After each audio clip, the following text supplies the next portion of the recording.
Catherine Kronas has been through a lot, as we know, and she's still here with me and still standing, and good for you.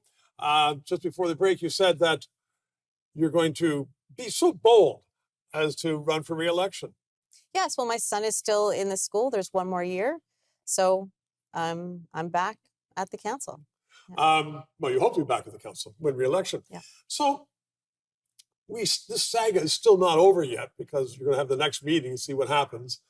But what does this, as I said a few minutes ago, and there are many examples, not just with land entitlements, but examples of professors at universities, the Capitol Hill of debate and discussion, who are absolutely shut down by the administration. You can't question this. You can't.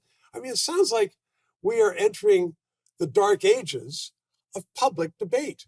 And that, in my view, that limits where we are going. It limits where students are going if they can't question anything. And yet, so these authorities seem to have gotten the stature or the authority to say, we don't like what you're saying, you're out. Like, what does that say to you as a parent, as a citizen? Because I know you're an active citizen. Well, it's shocking and it's sad, because what they're trying to encourage is a culture of conformity. They don't want to encourage robust debate. They just want to shut it down. And unfortunately, and the Overton window gets smaller and smaller. And of course, as that gets smaller, the polarization increases. And so I think that our students, especially students going into K-12, they're losing so much. They're losing a proper education. What about going into university or a community college or any institution after high school? And the same thing has happened, although it's even with greater force.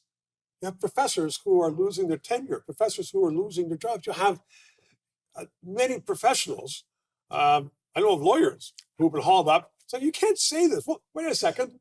I'm aware of grad students who had to change their thesis in order to make it more social justice friendly, in order to be able to present it and move on and pass. Catherine, why is this happening in our society? Not just this, let's open it up here. Why is this happening? We used to be a liberal democratic, small liberal democratic society, and that's how we became what we are, how we grew, how we developed, how we have a civilized society. Well, I'm concerned about the Canadian culture, the Canadian people, particularly this inability to tolerate conflict, constantly trying to be nice, trying to be people pleasing, agreeable. I mean, this is sort of part of our identity as Canadians, and perhaps it used to be. Well, aren't we still in the same problem where people aren't speaking up? People are still afraid of conflict? Or even people are wary because of cases like yours, and there are many of them. Not everybody is as bold as you to be able to pursue it. But people are becoming afraid of the thought police, who are going to either try to punish them or punish their children. Right. Yes, but Stephen, that's because people haven't been speaking out over the years, and we've given the bullies the ammunition to do what they're doing to people who do speak out now. And so had we always been pushing back on them, paying attention, being engaged, taking responsibility for our communities, and not letting somebody else do it. I mean, I think we're seeing right now the corrosion in society of people who sort of just let it go. Well, I think you're absolutely right, but it's not. But what's interesting this time, as opposed to other times, it's not some firebrand, preacher off on his own, or some political person out on their own. These people are paid for by the taxpayers. Yes. These educators, these bureaucrats are paid for, and they say it's their God-given duty to do this.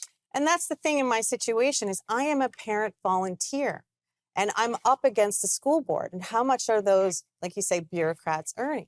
And I'm the one who's paying. And essentially, I'm a taxpayer paying for my own, paying for these people to basically suspend me and cancel my free speech. Well, they haven't. And I'm glad you're here and you're exercising your free speech, Catherine Kronas. And good luck with the election. Good luck with the next meeting. Thank you. And just as I can say, as we're closing down, that's what this show is all about. And this station is all about opinions and discussion. Thanks for watching.